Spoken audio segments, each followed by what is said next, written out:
सच साहिब भगत जी मैंने अभी आपकी एक ऑडियो सुनी थी बहन के साथ में कि आप बता रहे थे उनको कि मैनेजमेंट वालों ने कैसे कैसे गलत काम किए हैं सतलोक आश्रम मैनेजमेंट वालों ने बरवाला में।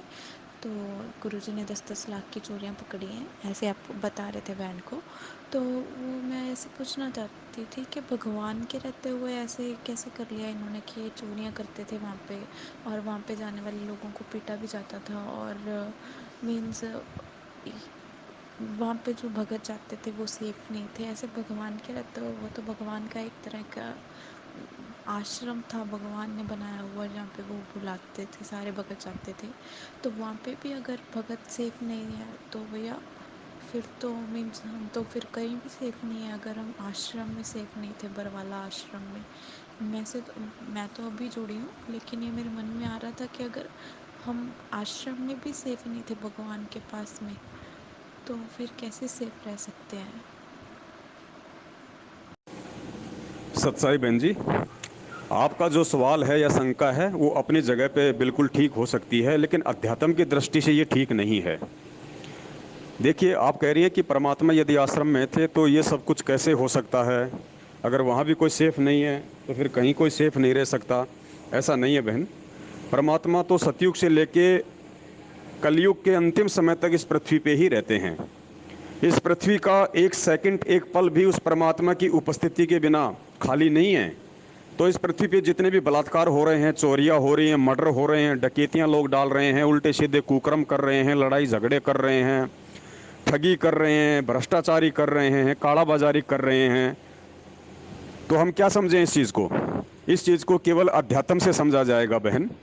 इतने वर्ष हो गए हमें पूज्य गुरुदेव के सत्संग सुनते हुए, अब हमने अपनी छोटी बुद्धि का परिचय बिल्कुल भी नहीं देना है। इसीलिए परमात्मा बार बार हर सत्संग में ये जोर डालते हैं कि बच्चों, पहले सृष्टि रचना को ध्यान से पढ़ो, सुनो। एक बार नहीं, दो बार नहीं, 10 बार नहीं, 100 बार सृष्टि रचना को सुनो, उसको पढ़ो। फिर तुम्हें अध्यात्म के विषय में ज्ञान होगा, मन की सारी शंकाएं तुम्हारी निकल जाएंगी। तो बहन, सृष्टि रचना में जब हम जाएंगे तो परमेश्वर ने हमें बताया कि जब प्रथम सतयुग में परमात्मा अपने पुत्र जोगजित का रूप बना के 21वें ब्रह्मांड के सबसे ऊपरी छोर पे, जहाँ पे ये काल रहता है, तपतशिला पे परमात्मा उसको मिले। दोनों की बातचीत हुई, कुछ एग्रीमेंट हुए थे। उसमें से एक काल ने कहा था कि परमात्मा आप नीचे जाना, अपना ज्ञान देना, लेकिन जबरदस्ती किसी के साथ मत करना। ये जबरदस्ती शब्द याद रखना बहन। आप जबरदस्ती किसी के साथ मत करना। जो आपका ज्ञान समझे वो आपका, जो आपका ज्ञान ना समझे वो मेरा। तो बहन, ये क्लियर है, पूरा पॉइंट क्लियर है, कोई शंका होनी नहीं चाहिए। और जब वो परमेश्वर यहाँ पे आएगा तो बहन, वो परमेश्वर एक आम व्यक्ति की भूमिका करते हुए यहाँ आता है। वो परमेश्वर एक आम व्यक्ति की भूमिका करते हुए, अपने आप को छुपाते हुए यहाँ आता है बहन। और वर्तमान में अगर परमात्मा ने अपनी समर्थता ही दिखानी थी अगर उसी तरीके से, तो फिर ये ज्ञान की आवश्यकता क्या थी। आपको पिछली पीढ़ी में जन्म देने की जरूरत क्या थी। आपको पढ़ाई लिखाई करवाने की जरूरत क्या थी। आपको मानव शरीर देके ये विशेष बुद्धि, जो आप सोच सकते हैं, आप जिस समझ सकते हैं, फिर ये क्या जरूरत थी। हमें भी परमात्मा पशु की तरह बना देता अगर बुद्धि से काम नहीं लेना होता। अगर हमें परमेश्वर के वचनों के संकेतों को नहीं समझना होता इस अध्यात्म में, तो परमात्मा 84 लाख की तरह हमारे को भी ऐसा मोटा सिर दे देते, मोटी बुद्धि दे देते। तो ये सारी चीजें हमने आज उनके सत्संगों को आधार बना के, उनके सृष्टि रचना को आधार बना के समझनी है। परमात्मा तो सदा यहाँ रहता है। परमात्मा तो सतलोक में भी था। अगर आपको लगता है कि यहाँ सदा नहीं रहता, तो सतलोक में तो परमात्मा सदा है। फिर काल को ये इच्छा कहां से होगी कि मैं तप करूं। क्या क्या परमात्मा को नहीं पता था उस समय। लेकिन बहन, ये परमात्मा का विधान है। परमेश्वर ने हर आत्मा को स्वतंत्र रखा हुआ है, और फिर परमात्मा ने यह भी विधान बना दिया कि उस स्वतंत्रता का यदि कोई नाजायज फायदा उठाएगा तो फिर उसको सजा भी मिलती है उसकी। और यह जरूरी नहीं कि तुरंत कर्म करते तुरंत सजा मिल जाएगी, ऐसा नहीं है। आज जो गलत कर रहा है या जो गलत चल रहा है, जो परमेश्वर के ज्ञान के विरुद्ध चल रहा है, वो ये ना समझे कि मेरे तो बल्ले बल्ले हो रही हैं, कोई दिक्कत नहीं। बहन जी, ये बल्ले बल्ले तब तक हो रही है जब तक उसकी बैटरी चार्ज है, जब तक उसके उसके पिछले पुण्य, उसके संस्कार काम कर रहे हैं। आज भी सतलोक आश्रम मैनेजमेंट हरियाणा के पीछे लगे हुए बहुत सारे भगत यही सोच रहे हैं कि भाई ये जो पवन कह रहा है, ऐसा तो कुछ भी नहीं है। हम तो मैनेजमेंट के साथ में हैं और हम तो सारे काम कर रहे हैं जैसा ये लोग हमें आदेश देते हैं, फिर भी हमारे तो कोई नुकसान नहीं, कोई दिक्कत नहीं। हमारे तो बीमारियां भी ठीक हो रही, हमारे घर में बरकत है, कोई दिक्कत नहीं।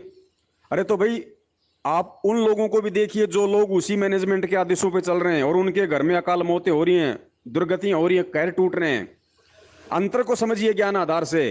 जिन सतलोक आश्रम मैनेजमेंट के आदेशों पे चलते चलते जिनके घर में कहर टूट रहे हैं, अकाल मौतें हो रही हैं, उनकी बैटरी डिस्चार्ज हो चुकी है और वर्तमान में वो परमेश्वर की बताई विधि से साधना वो कर नहीं रहे, परमेश्वर के ज्ञान आधार से वो चल नहीं रहे, तो वर्तमान में वो उनकी भक्ति बन नहीं रही। और जो पिछली भक्ति थी थोड़ी बहुत, जो बैटरी चार्ज थी, वो उनकी डिस हो चुकी है। और तुम लोग जो हो वर्तमान में जो कहते हो कि हमारे साथ कुछ नहीं हो रहा, तो तुम्हारी वर्तमान की भक्ति तो नहीं बन रही है, लेकिन पिछली बैटरी थोड़ी बहुत चार्ज है, जिस वजह से तुम्हें लगता है कि हमारे सारे काम ठीक हो रहे हैं। लेकिन जब वो डिस्चार्ज हो जाएगी ना, तब सिवाय रोने के कुछ हाथ नहीं आएगा। क्योंकि समझने का समय सिर्फ ये है, बाद का समय नहीं है। बाद में तो जैसे आपने कर्म किए हैं उनका परिणाम भोगने का समय है। तो बहन, ये छोटी छोटी बातें हैं। इन बातों के लिए अब आप जियों को स्वयं अपनी बुद्धि से विचार करना पड़ेगा, इस परमेश्वर के ज्ञान मार्ग को समझना पड़ेगा। कल को आपके मन में ये भी शंका हो सकती है फिर तो, कि परमात्मा समर्थ है, परमात्मा सब कुछ है, फिर जेल में क्यों बैठा है परमात्मा, फिर काहे का परमात्मा हुआ। तो बहन, ये बातें हैं ना, ये कॉमन सेंस की बातें हैं। इन बातों को तो हमने बहुत पहले समझ लेना चाहिए था, लेकिन हम आज तक नहीं समझ पा रहे। अब इससे ज्यादा दास क्या कहे बहन। सत साहेब, जय हो बंदी छोड़ की।